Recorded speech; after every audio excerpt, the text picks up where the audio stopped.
সুপ্রভাত বন্ধুরা, রান্নায় হাতেখড়িতে আমি লিজা আজকে নিয়ে চলে এসেছি একটা খুব নতুন ধরনের অনেক পুরনো একটা রেসিপি, যেটা আমি আমার মা, দিদা, ঠাকুমা, আমার শাশুড়ি এদেরকে করতে দেখেছি। আজকে আমি তোমাদেরকে এটা করে দেখাবো। পূর্ব বর্ধমান জেলার কাটোয়ার 1 নম্বর ব্লকের আলমপুর গ্রামে চাষ হয় এই ডাঁটা। বাইরের বাজারে যা কাটোয়া ডাঁটা নামে পরিচিত হলেও স্থানীয় মানুষদের কাছে এর পরিচিতি আবার আলমপুরের ডাঁটা নামে। আর এই ডাঁটা স্বাদে কিন্তু খুব মিষ্টি হয়। আমি কিভাবে কুটছি দেখো। এই ছালগুলো আগে ছাড়িয়ে নিতে হবে। গায়ে যে লাল রঙের যে খোলা মতো আছে, পাতলা যেরকম ডাঁটায় থাকে, সেই ছোলগুলো আগে ছাড়িয়ে নিয়ে তারপর পিস করতে হবে। পিস করেছি, এই যে এইভাবে ছোলটা ছাড়াতে হবে, তারপরে এইভাবে পিস করতে হবে। বেশি বড়ও করতে নেই, বেশি ছোটও করতে নেই। আমরা এইভাবেই করি, আমি এভাবেই দেখেছি করতে। কাটা হয়ে গেছে আমার কাটোয়া ডাঁটা বা লাল ডাঁটা। তার সাথে কিছু আনাজপাতি আমার লাগবে, যেগুলো আমি কেটে রেখে দিয়েছি। বলি তোমাদের এক এক করে। এই ডাঁটাটা, আমি যে লাল ডাঁটা তোমরা দেখেছো আমি কুটছিলাম, এই ডাঁটাটা কেটে আমি এইভাবে আধখানা করে নিয়েছি। আমার রান্নার সুবিধে হবে আর দেখতেও একটু ভালো লাগবে। আর নিয়েছি কিছু আলু। আলুটাকে আমি কেটে আরেকদিকে কেটে তারপরে পিস পিস করে নিয়েছি এইভাবে। আর এদিকে আছে পটল। পটলটাকে একটু ব্যাকা করে কেটেছি যাতে দেখতে ভালো লাগে। তার সাথে আছে কুমড়ো, হলুদ কুমড়ো যেটা। আর আছে কিছু কাঁঠাল বীজ। কাঁঠালের বীজগুলো আমি এইভাবে আধখানা করে নিয়েছি, খোলা আর ছাড়াইনি। তোমরা বুঝতেই পারছো এই খোলা ছাড়াতে গেলে প্রচণ্ড ধৈর্যের দরকার, আর পেরে উঠিনি। আর এটা হচ্ছে ঝিঙে। ঝিঙেটাকেও আমি একটু পটলের মতন একটু আড়ে আড়ে করে কেটে নিয়েছি। দিয়ে দিচ্ছি সর্ষের তেল কড়াইতে।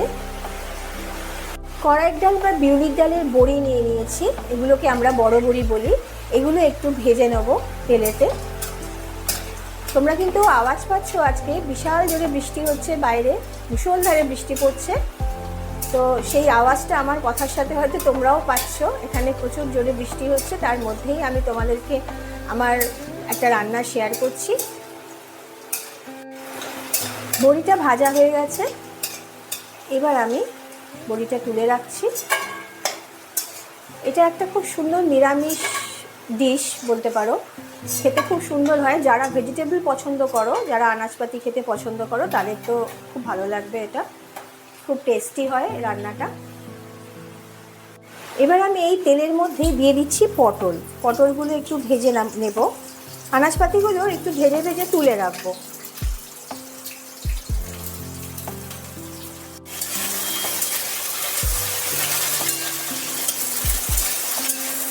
আনাজ ভাজার সময় অল্প করে একটু লবণ দিয়ে দিচ্ছি।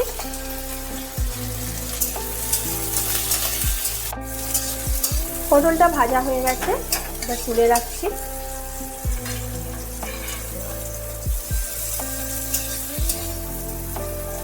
দিয়ে দিচ্ছি কুমড়ো।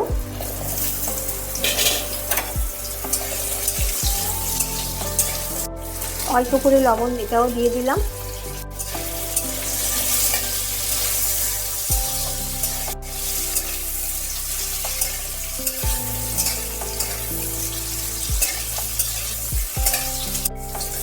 কুমড়োগুলো ভাজা হয়ে গেছে, তুলে নিচ্ছি।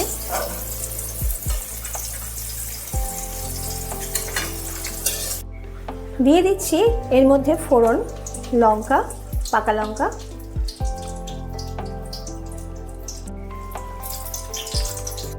আর দিচ্ছি জিরে।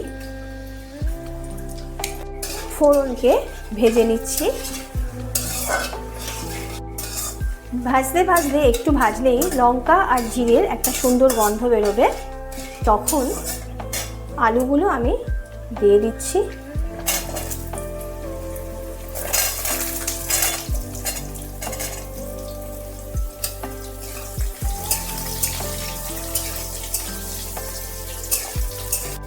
হাফ মিনিট নাড়ার পর আমি দিয়ে দিচ্ছি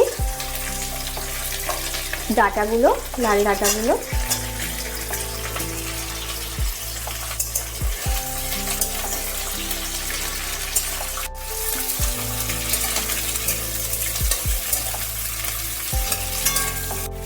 দিয়ে দিচ্ছি স্বাদ মতো একটু লবণ। আলু আর ডাঁটাটা ভালোভাবে তেলের মধ্যে ভেজে নিতে হবে। দেখো কত সুন্দর একটা কালার হয়েছে, কত ভালো লাগছে। আরও আনাজপাতি পড়লে কিন্তু কালারটা আরও বেশ সুন্দর লাগবে, সবুজ, হলুদ, লাল। এবার আমি দিয়ে দিচ্ছি কাঁঠাল বীজগুলো।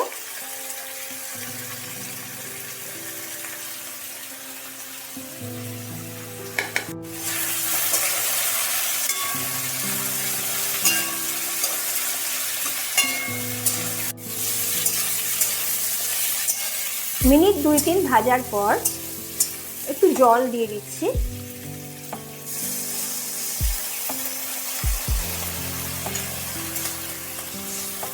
বেশি না, জলটা দিয়ে একটু চাপা দিয়ে দেব। এতে কি হবে, ডাঁটাগুলো আর আলুটা আর কাঁঠাল বীজগুলো একটু নরম হয়ে যাবে। দিয়ে দিলাম চাপা 5 মিনিটের জন্য। 5 মিনিট পর ফিরে এলাম। দেখো মোটামুটি সব কিছুই গলে গেছে, আলু তো গলেই গেছে, কাঁঠাল বীজও নরম হয়ে গেছে, এই যে ভেঙে যাচ্ছে। এবার আমি কেটে রাখা ঝিঙেগুলো দিয়ে দেবো, কারণ ঝিঙেটা বেশি সময় লাগে না, ওই জন্য একটু পরেই দিলাম।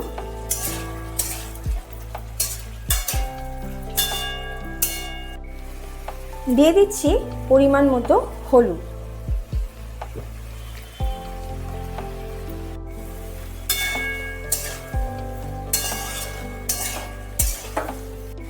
আমি দিয়ে দিচ্ছি বড়িগুলো, যেগুলো ভেজে রেখেছিলাম।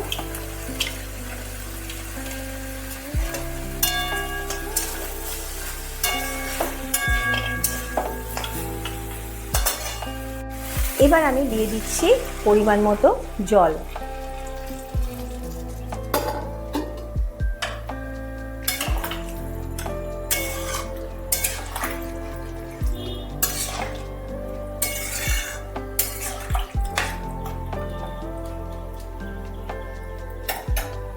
এই যে লাল ডাঁটা, এটার কিন্তু খাদ্যগুণ প্রচুর, কারণ এখানে যে সমস্ত আনাজগুলো ব্যবহার হয়েছে সেই আনাজের কিন্তু প্রত্যেকটার আলাদা আলাদা করে উপকার আছে শরীরে। তো সেই জন্য এই সবজি দিয়ে যে লাল ডাঁটা, কারণ সব কিছুই এখানে আছে, ঝিঙে যেমন শরীরকে ঠান্ডা রাখে, প্রত্যেকটা গুণই খুব ভালো, প্রত্যেকটা সবজির আলাদা আলাদা করে গুণ আছে। তো সেই জন্য এটা তোমরা যদি খাও তাহলে কিন্তু শরীরের দিক থেকেও খুব উপকার হয় এবং খাওয়াটাও স্বাস্থ্যের পক্ষে ভালো। তো সেই জন্য আজকে আমার রান্না যদি তোমাদের ভালো লেগে থাকে অতি অবশ্যই আমাকে কমেন্ট বক্সে জানিও। আর আমাকে তোমরা প্রতিবারের মতন এবারেও কিন্তু যারা নতুন এসছো আমার সাথে বন্ধু হতে, আমার পাশে থেকে আমাকে সাবস্ক্রাইব করে দিও। আমি সব আনাজগুলো এর মধ্যে দিয়ে দিলাম।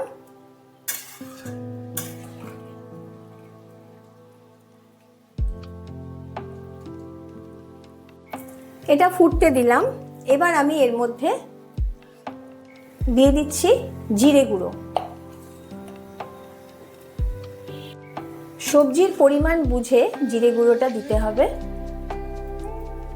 আর দিচ্ছি খুব সামান্য পরিমাণ লাল লঙ্কার গুঁড়ো। এটা কিন্তু একটু মিষ্টি মিষ্টি হয়, যার জন্য আমি ঝালটা একেবারেই অল্প দিলাম।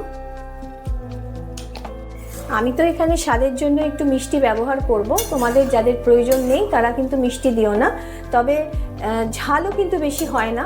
এবার তোমরা যেভাবে খাবে। দিয়ে দিচ্ছি স্বাদ মতো একটু আখের গুড় মিষ্টির জন্য।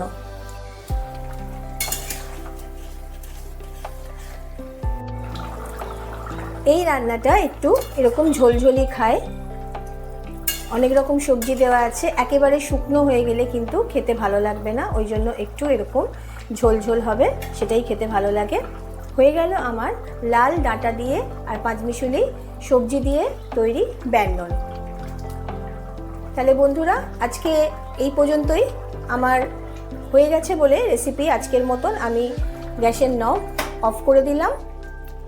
তাহলে আজকের মতন আমি চললাম, কালকে হাজির হয়ে যাব আর একটা নতুন রেসিপি নিয়ে তোমাদের জন্য। তোমরা সকলে সুস্থ থেকো, ভালো থেকো। টাটা।